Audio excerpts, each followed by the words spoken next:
नमस्कार दोस्तों, आप सभी का स्टडी फॉर यूपीएससी पीसीएसआई में स्वागत है। सितंबर 2022 से सितंबर 2023 तक का करंट है इस बुक में और कल ही आया है ये। और इस बुक से हम लोग करंट अफेयर कर रहे हैं। कल ही आया है ये मार्केट में। और एक चीज़ का ध्यान रखिएगा, इसका जो करंट होगा वो पूरे एक वर्ष का होगा। कई सारे स्टूडेंट आ जाएंगे बोलने के लिए कि कितने सारे बुक का करंट करें। ये करंट का कोई अलग बुक नहीं है, उसी बुक का अपडेटेड वर्जन है। तो आधे से ज़्यादा चीज़ें तो आपके ऑलरेडी तैयार होगा। बाकी जो चीज़ें 2-3 महीने का है, जैसे अगस्त और सितंबर का है राष्ट्रीय और अंतर्राष्ट्रीय घटनाक्रम, वो आपका इससे तैयार हो जाएगा और उससे सबसे ज़्यादा सवाल पूछे जाएंगे।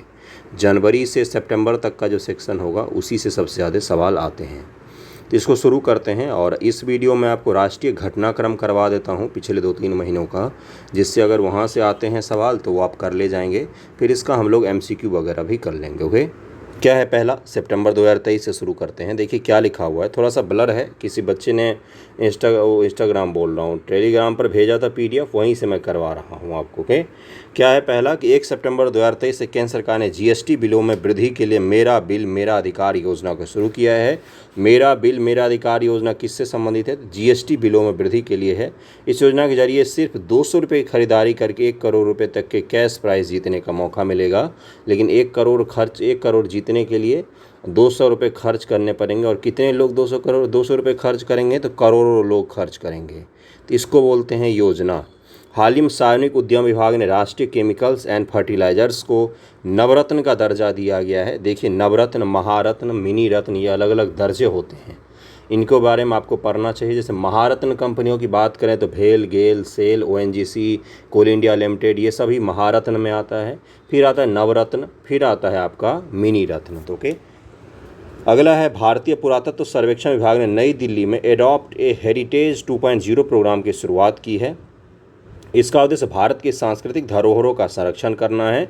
इसके तहत इंडिया हेरिटेज ऐप व परमिशन पोर्टल भी लॉन्च किया जाएगा। अगला है, हाल ही में RBI के गवर्नर शक्तिकांत दास को global finance central banker report card 2023 में A+ रेटिंग से सम्मानित किया गया है। दुनिया के सबसे अच्छे बैंकर का किनको मिला है दर्जा? तो अपने रिजर्व बैंक के जो गवर्नर हैं शक्तिकांत दास महोदय, उनको मिला है। तो इसको ध्यान में रखिएगा आप लोग। NCERT तथा यूनेस्को द्वारा बच्चों के स्वास्थ्य व कौशल पर आधारित पुस्तक लेट्स मूव फॉरवर्ड विकसित किया गया है। ये किसकी पहल है? तो यूनेस्को और NCERT की पहल है, जिसे केंद्रीय मंत्री धर्मेंद्र प्रधान जी ने नई दिल्ली में लॉन्च किया। किसे लॉन्च किया? तो धर्मेंद्र प्रधान महोदय जो हैं, जो शिक्षा मंत्री हैं, उन्होंने इसको लॉन्च किया।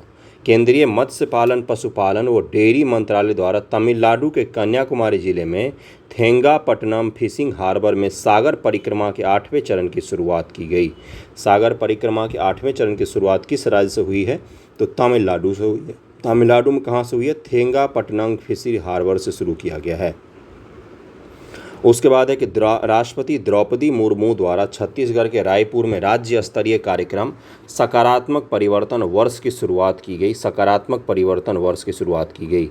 हाल ही में केंद्र सरकार ने एक राष्ट्र एक चुनाव पर विचार करने के लिए रामनाथ कोविंद जी की अध्यक्षता में एक समिति बनाया है, एक राष्ट्र एक चुनाव के लिए। ओके, बांग्लादेश में 2024 में होने वाले T20 विश्व कप में कनाडा की डेनियल मैकगेही किसी भी अंतर्राष्ट्रीय मैच भाग लेने वाली पहली ट्रांसजेंडर बनेंगी। कौन है ये? तो ये कनाडा की हैं और इन्होंने T20 विश्व कप में भाग लेंगी ये। और ये क्या है? ट्रांसजेंडर महिला हैं। इसरो के अहमदाबाद अंतरिक्ष अनुसंधान केंद्र ने मछुआरों की सुरक्षा के लिए नाभ मित्र उपकरण विकसित किया है, जिसका परीक्षण केरल के नींदकारा में किया जाएगा। कहाँ पर किया जा रहा है? तो नींदकारा में। और किसने किया है? तो अहमदाबाद अंतरिक्ष अनुप्रयोग केंद्र ने।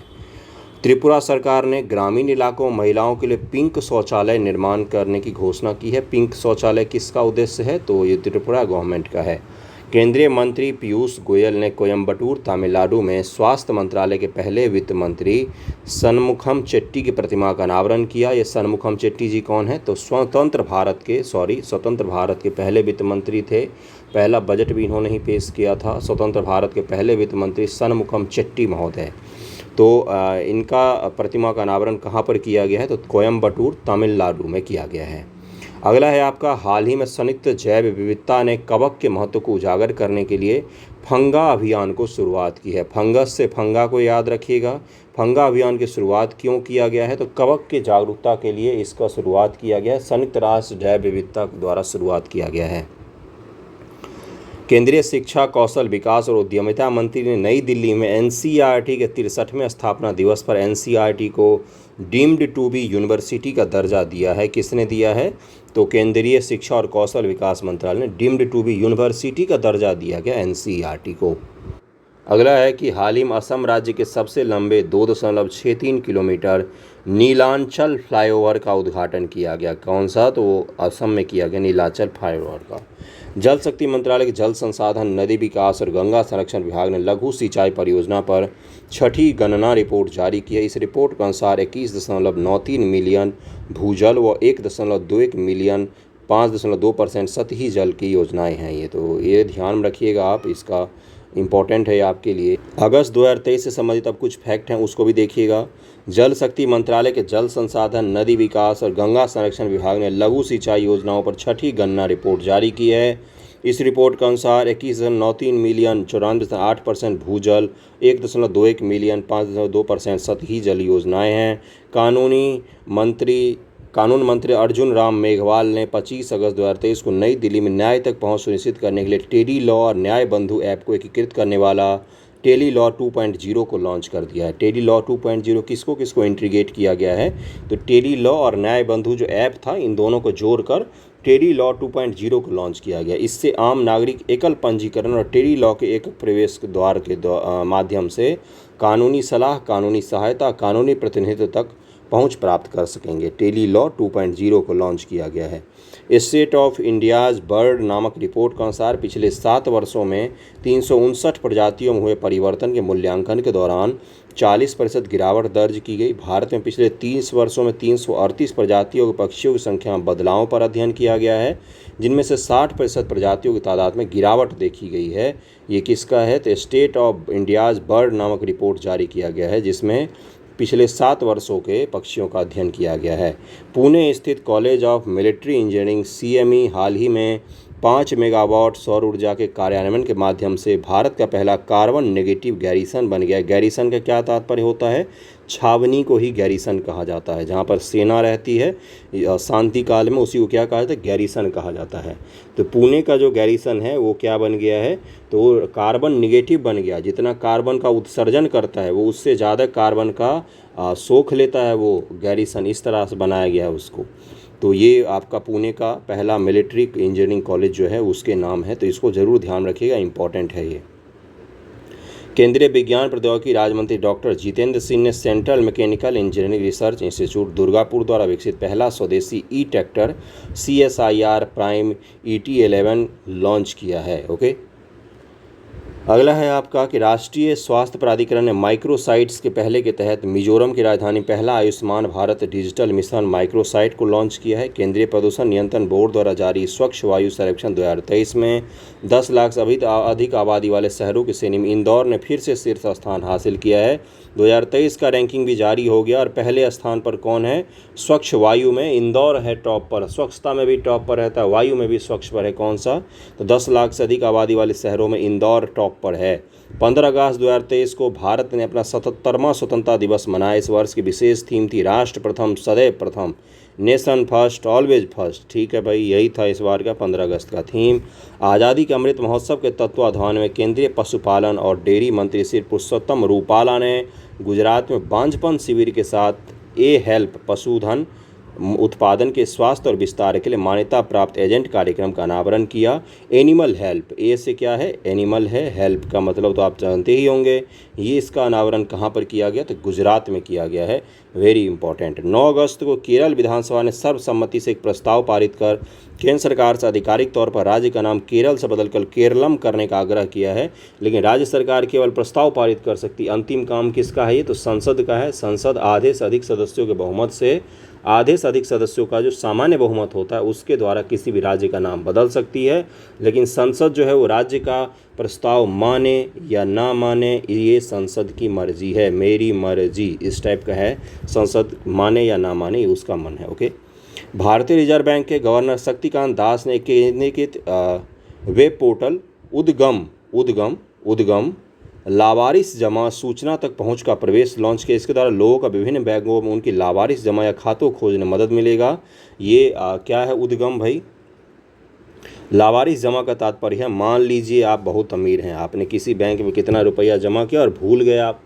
अब आप उद्गम पोर्टल पर जाकर अपना सर्च कर सकते हैं कि कितना आपका रुपया जमा है किस बैंक के, और निकाल सकते हैं वहाँ से। तो इसको ध्यान में रखिएगा।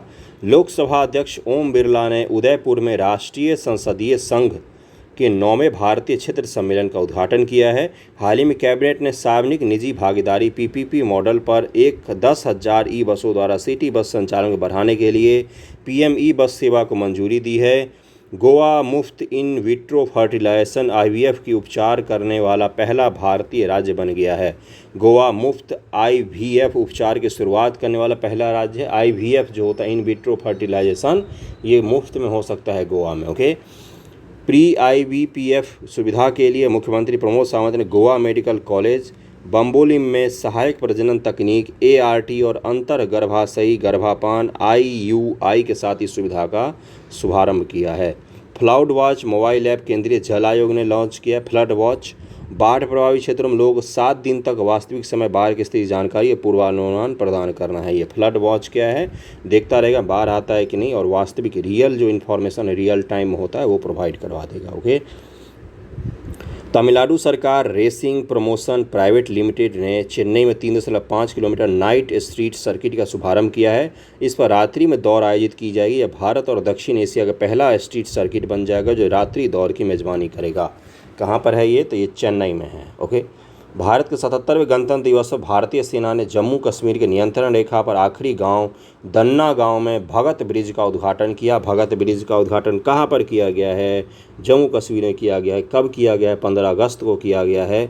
115 फीट लंबा इस पुल का नाम वीर चक्र विजेता मेजर भगत सिंह को याद में रखा गया। बहुत अच्छी बात है भाई।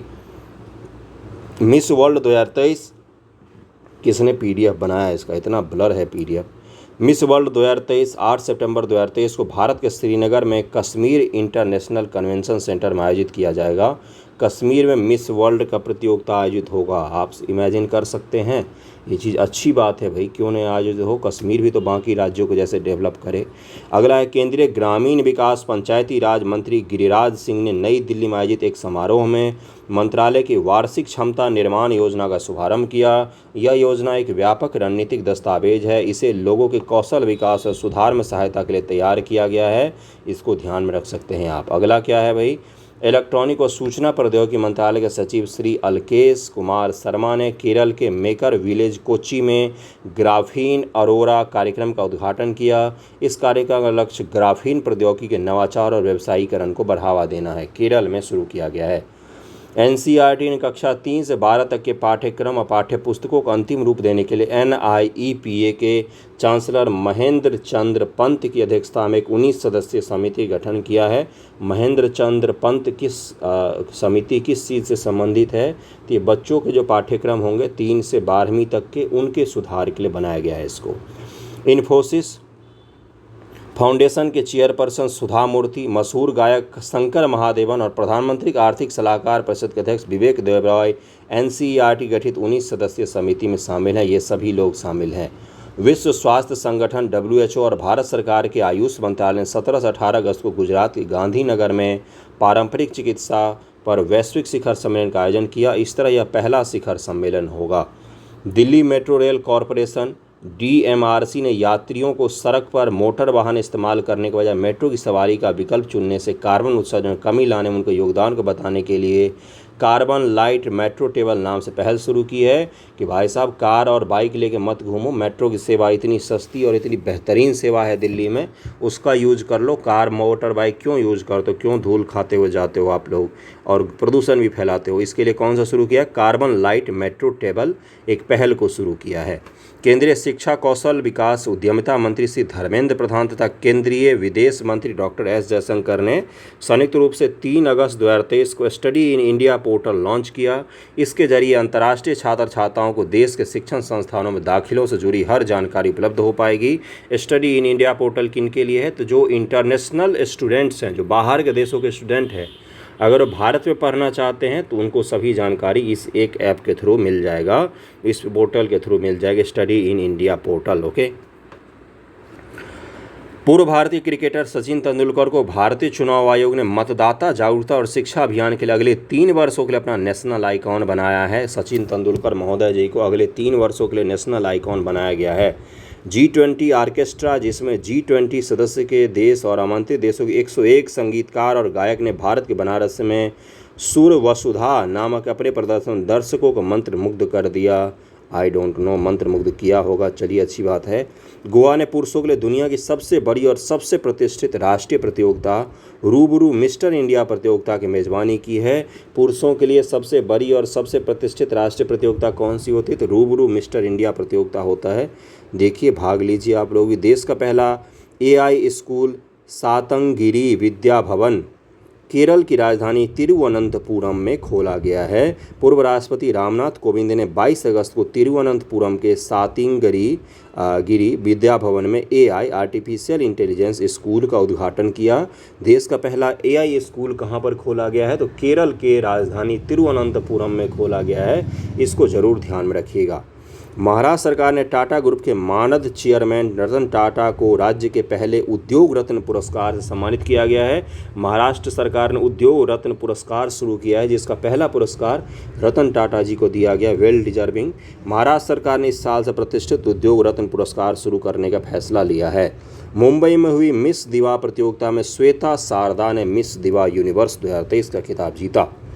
NEP 2020 राष्ट्रीय नेशनल एजुकेशन पॉलिसी 2020 की तीसरी वर्षगांठ पर अखिल भारतीय शिक्षा समागम 2023 का उद्घाटन मोदी जी ने नई दिल्ली के भारत मंडपम, वही मंडप जहां पर आजकल G20 का बैठक हो रहा है, में किया। इस अवसर पर केंद्रीय मंत्री धर्मेंद्र प्रधान ने उल्लास नव भारत साक्षरता कार्यक्रम ULLAS, ये पहल किससे जुड़ा हुआ है? उल्लास पहल, तो ये NEP से जुड़ा हुआ का प्रतीक चिन्ह, लोगो, नारा, स्लोगन क्या है? तो जन जन साक्षर और मोबाइल एप्लीकेशन को लॉन्च किया है। वेरी वेरी इंपॉर्टेंट, तीसरी वर्षगांठ था NEP का।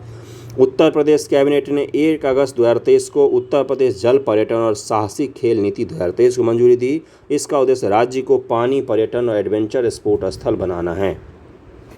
भारत नेपाल ने शिक्षा, जलापूर्ति, स्वच्छता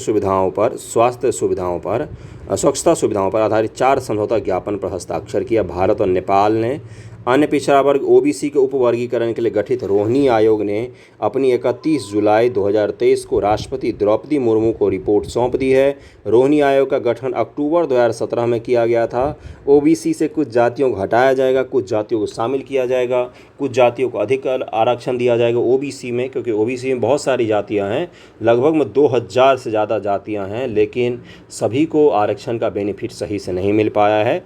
इसी के लिए रोहिणी आयोग गठित किया गया 2017 में। बार बार इसका टाइम पीरियड बढ़ा के 2023 में आखिरकार इस आयोग ने रिपोर्ट दे दिया है, लेकिन ये रिपोर्ट अभी तक पब्लिक नहीं किया गया है। मोदी जी ने 6 अगस्त को अमृत भारत योजना के तहत 508 रेलवे स्टेशन के पुनर्विकास की आधारशिला रखी। इसका मुख्य उद्देश्य यात्रियों की सुविधाओं में सुधार करना है, और इससे बिहार के भी बहुत सारे स्टेशन शामिल हैं। मेरे घर के बगल वाला स्टेशन भी शामिल है। जम्मू कश्मीर के उपराज्यपाल मनोज सिन्हा ने नई दिल्ली में 9वें भारत अंतर्राष्ट्रीय MSME एक्सपो शिखर सम्मेलन 2023 का उद्घाटन किया है।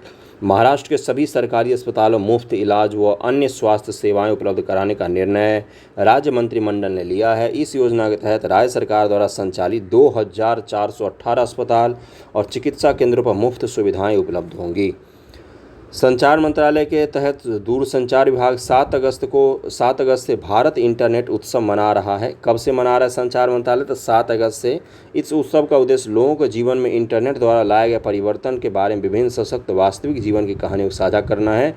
आप भी बताइए कि आपके जीवन में इंटरनेट ने क्या परिवर्तन किया है। आपके जीवन से इंटरनेट को हटा देते हैं, जो दिक्कत आपको आएगी वही परिवर्तन आपने इंटरनेट के थ्रू हासिल की है, क्योंकि उसी परिवर्तन पर आप आगे बढ़ रहे हैं। देखिए कितना परिवर्तन आया है पिछले 5 सालों में आपके जीवन में इंटरनेट के कारण।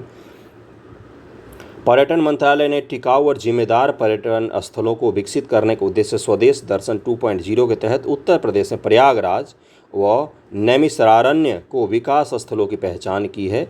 इसको ध्यान में रख सकते हैं आप। वित्त मंत्रालय के व्यय विभाग ने सरकार और सरकारी उपक्रमों के लंबित संविदा संबंधी विवादों को प्रभावी ढंग से निपटने के लिए विवाद से विश्वास 2 संविदात्मक विवाद योजना को शुरू किया। इस योजना की घोषणा केंद्रीय बजट 23-24 में केंद्रीय वित्त मंत्री द्वारा की गई थी। सीबीएसई ने 1 से 12वीं तक की सभी कक्षाओं में स्वास्थ्य और शारीरिक शिक्षा अनिवार्य कर दी है। सीबीएसई ने स्कूल को हर दिन स्वास्थ्य और शारीरिक शिक्षा के 1 पीरियड रखने का निर्देश दिया है। अगला है, भारत वन एवं जलवायु परिवर्तन मंत्रालय ने प्रोजेक्ट टाइगर और प्रोजेक्ट एलिफेंट को मिला दिया है। इस नए डिवीजन का नाम project tiger and elephant division रखा गया। जलवायु परिवर्तन मंत्रालय ने प्रोजेक्ट टाइगर जो 1973 में शुरू हुआ था, प्रोजेक्ट एलिफेंट जो 1992 में शुरू हुआ था, इन दोनों को मिक्स कर दिया है। सही बात है भाई, जंगल तो एक ही है जहाँ पर ये दोनों रहते, फिर संरक्षण के अलग अलग तरीके क्यों अपना रहे हो? उनको संरक्षित करो। कुछ ही ऐसे जंगल होंगे जहाँ बाघ होंगे तो हाथी नहीं होंगे, हाथी होंगे तो बाघ नहीं होंगे, बाकी तो लगभग जितने बड़े जंगल होते हैं वहाँ तो दोनों ही रहते हैं। अच्छी बात है, project tiger and elephant division कर दिया गया, उस डिवीजन को मिक्स कर दिया गया है, जो विभाग था उसको मिक्स कर दिया गया है। केंद्रीय विज्ञान और कब शुरू हुआ था प्रोजेक्ट एलिफेंट? 1992 और प्रोजेक्ट टाइगर ये 1973। ये ज़रूर ध्यान में रखिएगा कब शुरू हुआ था, क्योंकि ये इंपॉर्टेंट होता है आपके लिए। ओके। केंद्रीय विज्ञान प्रौद्योगिकी मंत्री जितेंद्र सिंह के द्वारा 108 पंखुड़ियों वाले कमल के फूल की एक नई किस्म नमो 108, देखो भाई 108 पंखुड़ी होता है इस कमल के फूल में, उसका मोदी जी के नाम पर नाम रख दिया गया नमो 108 का अनावरण किया गया है। कमल की इस किस्म को लखनऊ में स्थित नेशनल बोटेनिकल रिसर्च इंस्टीट्यूट ने विकसित किया है। नमो 108 क्या है? तो ये कमल के फूल है जो नई किस्म का है और 108 पंखुड़ियाँ होती हैं इसमें। हिंदू धर्म में, सनातन धर्म में 108 पवित्र माना जाता है। थोड़ा सा अंक भी पवित्र हो सकते हैं, तो इसको ध्यान में रखिएगा। हाल ही में गैर लाभकारी इंटरनेट सोसाइटी द्वारा जारी, मतलब कि जो लाभकारी नहीं होती है वो नॉन प्रॉफिटेबल इंटरनेट सोसाइटी द्वारा जारी पल्स इंटरनेट रिजिलियंस इंडेक्स के अनुसार भारत इंटरनेट लचीलेपन के मामले में दक्षिण एशियाई देशों में 6ठे स्थान पर हैं। दक्षिण एशियाई देशों में भी हम इंटरनेट के मामले में 6ठे स्थान पर हैं। ओके। अगला कौन सा है? भारत के मुख्य न्यायाधीश CJI DY चंद्रचूड़ ने 7 अगस्त को घोषणा की कि हिंसाग्रस्त मणिपुर में उपचार स्पर्श प्रदान करने के लिए सुप्रीम कोर्ट ने जम्मू कश्मीर उच्च न्यायालय के पूर्व मुख्य न्यायाधीश न्यायमूर्ति गीता मित्तल की अध्यक्षता में उच्च न्यायालय के 3 पूर्व न्यायाधीशों की एक महिला समिति नियुक्त करेगी। मणिपुर के लिए गीता मित्तल जी की अध्यक्षता में एक समिति बनाया गया है, इसको ज़रूर ध्यान में रखिएगा, वेरी इंपॉर्टेंट है ये। 7 अगस्त 2023 को बिहार में G20 सदस्य देशों को समर्पित टुगेदर वी आर्ट नामक एक विशेष कला प्रदर्शनी पटना के बिहार संग्रहालय में शुरू किया गया। प्रदर्शनी 2 महीने तक चलेगी और 7 अक्टूबर 2023 को समाप्त होगी। प्रदर्शनी का उद्घाटन श्रीमान मुख्यमंत्री नीतीश कुमार जी कर लिया है इन्होंने। अच्छा, 7 अक्टूबर को करेंगे। राजस्थान सरकार ने हाल ही में शासन में सुधार और प्रशासनिक कार्यों के विकेंद्रीकरण के उद्देश्य से 19 नए जिलों में 3 नए संभाग बनाने के प्रस्ताव को मंजूरी दी है। 19 नए जिलों में 3 नए संभाग बनाए जाएंगे। द्रौपदी मुर्मू ने 5 अगस्त 2023 को नई दिल्ली के प्रगति मैदान में पुस्तकालय महोत्सव 2023 का उद्घाटन किया। पुस्तकालय महोत्सव 2023 का उद्घाटन किसने किया? तो राष्ट्रपति महोदया ने किया। प्रगति मैदान वही जहाँ पर अभी G20 की बैठक वगैरह हो रही है। संस्कृति मंत्रालय ने पुस्तकालयों के बंद अलमारी से किताबों को विरासत के आम लोगों तक पहुंचाने के लिए 2 दिवसीय पुस्तकालय महोत्सव 2023 का आयोजन किया। बहुत ही बेहतरीन बुक फेयर लगता है दिल्ली में। अमेजन इंडिया ने श्रीनगर के डल झील पर देश का पहला तैरता हुआ आई हैव स्पेस स्टोर को लॉन्च किया है। किसने किया? अमेजन इंडिया ने डल लेक में लॉन्च किया है। असम के मुख्यमंत्री हेमंत बिस्व शर्मा ने अमृत वृक्ष आंदोलन वेब पोर्टल और मोबाइल ऐप को लॉन्च किया है। अमृत वृक्ष आंदोलन एक पहल है जिसका उद्देश्य 17 सितंबर 2023 को मोदी जी का बर्थडे है। इस दिन को व्यक्तियों द्वारा राज्य भर में 1 करोड़ व्यावसायिक रूप से व्यवहार्य पौधे लगाना है। व्यावसायिक रूप से व्यवहार का मतलब होता है कॉमर्शियल यूज वाले पौधे लगाना है 1 करोड़। कब लगाना है? तो 17 सितंबर को लगाना है। उस दिन विश्वकर्मा पूजा भी होता है और मोदी जी का बर्थडे भी है उस दिन। हैप्पी बर्थडे मोदी जी जो होगा उस दिन 1 करोड़ पेड़ पौधे लगाए जाएंगे असम में। तो इसके लिए कौन सा पोर्टल लॉन्च किया है? पोर्टल और मोबाइल ऐप जिसका नाम है अमृत वृक्ष आंदोलन। बहुत ही गजब की चीज़ है। चलिए शुरू करते हैं। अगला है कि हर घर तिरंगा अभियान 13 से 15 अगस्त तक देश में चलाया जाएगा। इस अभियान का उद्देश्य व्यक्तियों को अपने आवास पर गर्व से राष्ट्रीय ध्वज प्रदर्शित करने के लिए प्रेरित किया गया है। हर घर तिरंगा अभियान 13 से 15 अगस्त तक चलाया गया है, इसको ज़रूर ध्यान में रखिएगा। RBI ने इंटरनेट से वंचित या कमज़ोर सिग्नल वाले इलाकों में UPI लाइट वॉलेट के जरिए जहां पर इंटरनेट कमज़ोर है, यूपीआई लाइट वॉलेट के जरिए ऑफलाइन भुगतान की अधिकतम राशि 200 से बढ़ाकर 500 रुपये कर दी। ऑफलाइन भुगतान आप कर सकते हैं। रक्षा परीक्षण अवसंरचना योजना के तहत भारत का पहला ड्रोन सामान्य परीक्षण केंद्र कॉमन टेस्टिंग सेंटर तमिलनाडु में स्थापित किया जा रहा है। ये श्री पेरम्बदूर के पास वल्लम वडगल के SIPCOT औद्योगिक पार्क में 2.3 करोड़ के एकड़ के क्षेत्र में स्थापित किया जाएगा ड्रोन सामान्य प्रशिक्षण केंद्र कॉमन टेस्टिंग सेंटर ड्रोनों का स्थापित तमिलनाडु राज्य में किया जा रहा है। 11 अगस्त को दिल्ली में केंद्रीय मंत्री और सांसदों को हर घर तिरंगा बाइक रैली को उपराष्ट्रपति जगदीप धनखड़ ने हरी झंडी दिखाई। सांसद लोग बाइक रैली निकाल रहे थे दिल्ली में। कर्नाटक उच्च न्यायालय ने केंद्र को 3 महीने के भीतर भारत में हवाना सिंड्रोम की संभावना को जांच करने का निर्देश दिया है। हवाना सिंड्रोम जो है अमेरिकी के जो अमेरिकी दूतावास के अधिकारी होते हैं उनको अनुभव हुआ। उनको क्या होता था ना, वो मानसिक बीमारी से प्रेरित हो जाते थे और परेशान हो जाते थे। उनको अजीबोगरीब आवाज़ें सुनाई देती थी। तो कई सारे लोगों ने आरोप लगाया कि अलग अलग खुफिया एजेंसियां लड़ रही हैं आपस में और ये कुछ इस तरह के वेव वाले हथियारों का यूज़ कर रहा है जो मानसिक प्रभाव डालता है। कुछ मैग्नेटिक फील्ड क्रिएट करके या फिर अलग अलग जो स्पेक्ट्रम पर वेव होते हैं उसके ज़रिए इंसान के ब्रेन के साथ छेड़छाड़ की जा रही है, जिसके कारण से उस अधिकारी को जिस पर इसका उपयोग किया जाता है या जिसको निशाना बनाया जाता है उसको हवाना सिंड्रोम हो जाता है। उसको अजीबोगरीब आवाज़ें सुनाई देती हैं, भ्रम क्रिएट होता है बहुत ज़्यादा, वो काम नहीं कर पाता है। तो हवाना सिंड्रोम के बारे में पढ़िएगा, बहुत ही इंटरेस्टिंग लगेगा आपको कि क्या क्या होता है दुनिया में। तो उसका भारत के अधिकारियों पर भी ऐसा अनुमान है कि कुछ भारतीय अधिकारियों को भी इससे प्रभावित हुए हैं। तो भारत में हवाना सिंड्रोम की संभावना को जांचने का निर्देश दिया गया। हवाना सिंड्रोम मानसिक स्वास्थ्य लक्षणों के एक समूह को संदर्भित करता है। इसे आमतौर पर बिना किसी बाहरी शोर के कुछ आवाज़ें सुनना, कोई बाहरी शोर नहीं होता है। साइलेंट वाले रूम में भी आप बिठा देंगे तो इस आदमी को आवाज़ें सुनाई देती हैं, परेशान होता है। मतली, चक्कर, सिरदर्द, स्मृति हानि, भूलने की समस्या, संतुलन संबंधी समस्याएं शामिल हैं। और ये सब क्या होता है, ये सब क्रिएट किया जाता है। कई बार बोला जाता है कि अलग अलग देश जो हैं वो एक दूसरे के अधिकारियों को परेशान करने के लिए इन चीज़ों का उपयोग करते हैं।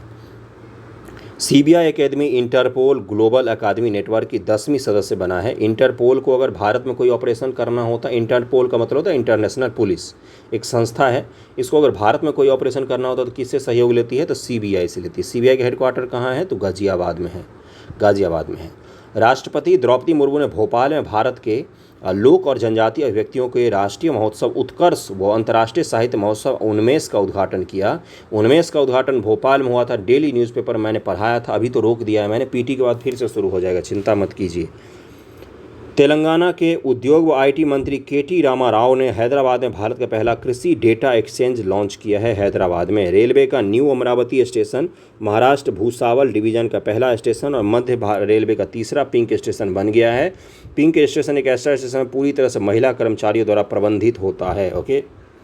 राष्ट्रपति द्रौपदी मुर्मू ने राष्ट्रपति भवन सांस्कृतिक केंद्र नई दिल्ली में आंध्र प्रदेश के पूर्व मुख्यमंत्री NT रामाराव के शताब्दी वर्ष के अवसर पर 100 रुपये का स्मारक सिक्का जारी किया है। 16 अगस्त से G20 फिल्म फेस्टिवल की शुरुआत की नई दिल्ली से हुई। इसकी शुरुआत सत्यजीत रे की पाथेर पंचाली के स्क्रीनिंग से हुई। सत्यजीत रे जो हैं भारत के सबसे महान फिल्म निर्माता में से एक हैं। इनको ऑस्कर का भी लाइफ टाइम अचीवमेंट मिला था। इनकी मूवियाँ पुरानी होती है, सर्च कीजिएगा यूट्यूब पर तो कुछ मूवियाँ मिल जाएंगी, लेकिन सांकेतिक होती है। उस मूवी में जो आपको दृश्य दिख रहा है उसको सोचना होता है आपको कि क्या बताने की कोशिश कर रहे हैं। और दुनिया के महानतम डायरेक्टर में नाम आता है सत्यजीत रे महोदय का। तो डेथ हो गई इनकी काफ़ी समय पहले। इस महोत्सव को देश G20 और आमंत्रित देशों के बीच मौजूदा जीवंत और सहयोगात्मक साझेदारी का जश्न मनाना, प्रदर्शन करना है। ओके। वित्त मंत्रालय ने ऑयल इंडिया लिमिटेड को महारत्न की श्रेणी में से अपग्रेड करने को मंजूरी दे दी। अपग्रेड के बाद सरकारी तेल कंपनी भारत की 13वीं महारत्न केंद्रीय सार्वजनिक क्षेत्र उद्यम बन जाएगी और ये ऑल इंडिया OIC जो है अब ये महारत्न बन जाएगी। 12वीं महारत्न कंपनी REC ग्रामीण विद्युतीकरण निगम लिमिटेड है। वहीं ONGC विदेश को नवरत्न का दर्जा भी दिया। ONGC तो महारत्न है लेकिन ONGC विदेश एक नई कंपनी है, उसको अब नवरत्न का दर्जा भी मिल गया है। देश के लिए अपना जीवन न्यौछावर करने वाले वीरों को श्रद्धांजलि देने के लिए 9 अगस्त 2023 से 30 अगस्त 2023 तक देशव्यापी मेरी माटी मेरा देश अभियान चलाया गया है। इस अभियान में वीरों को याद करने के लिए देश भर में विभिन्न कार्यक्रम आयोजित किए गए। हिमाचल प्रदेश सरकार ने भारी बारिश के कारण मानव जीवन और संपत्ति को हुए नुकसान को देखते हुए पूरे पहाड़ी राज्यों को प्राकृतिक आपदा प्रभावित क्षेत्र घोषित कर दिया है। पृथ्वी विज्ञान मंत्रालय के तहत भारतीय राष्ट्रीय महासागर सूचना केंद्र में के नाविकों और मछली पकड़ने वाले समुदाय के लिए समुद्र मोबाइल ऐप को लॉन्च किया है। राजमार्ग यात्रा ऐप भारतीय राष्ट्रीय राजमार्ग प्राधिकरण उद्देश्य राजमार्ग का उपयोग करने वाले लोगों के अनुभव को बेहतर बनाने के लिए। नशीली दवाओं के खतरों से लड़ने के लिए राष्ट्रपति द्रौपदी मुर्मू जी ने कोलकाता में ब्रह्म कुमारीज द्वारा आयोजित, ब्रह्म कुमारी एक संस्था है जो देखा होगा आपने, लड़कियां रहती हैं उसकी, और वो साध्वी के ड्रेस में रहती हैं और सामाजिक कार्यों में हिस्सा लेती हैं, आध्यात्म वगैरह से उनका बड़ा रहता है। तो अभियान के तहत मेरा बंगाल व्यसन मुक्त बंगाल अभियान की शुरुआत की। राष्ट्रपति महोदया ने भाग लिया इसमें। पीएम यशस्वी छात्रवृत्ति योजना 2023, राष्ट्रीय परीक्षण एजेंसी, सामाजिक न्याय और अधिकारिता मंत्रालय। उद्देश्य क्या है? ओबीसी, ईबीसी, गैर अधिसूचित, खानाबदोश व अर्ध घुमंती जनजाति, डीएनटी, एनटी और एसएनटी श्रेणी के 9 से 12 तक के पात्र 15,000 मेधावी छात्रों को केंद्र सरकार द्वारा स्कॉलरशिप दिया जाएगा, छात्रवृत्ति दिया जाएगा। पीएम यशस्वी छात्रवृत्ति योजना यही है। D notified tribe, notified tribe, ये सब ट्राइबों के लिए शुरू किया गया, खानाबदोश जो जनजातियाँ होती हैं उनके लिए। तो मैंने आपको 30 मिनट में सितंबर और अगस्त का पूरा करवा दिया है, याद रखिएगा, बहुत इंपॉर्टेंट है ये। इसके आगे का भी मैं करवा दूंगा, इसका एमसीक्यू भी करवा दूंगा। Okay, thank you so much आप सभी का।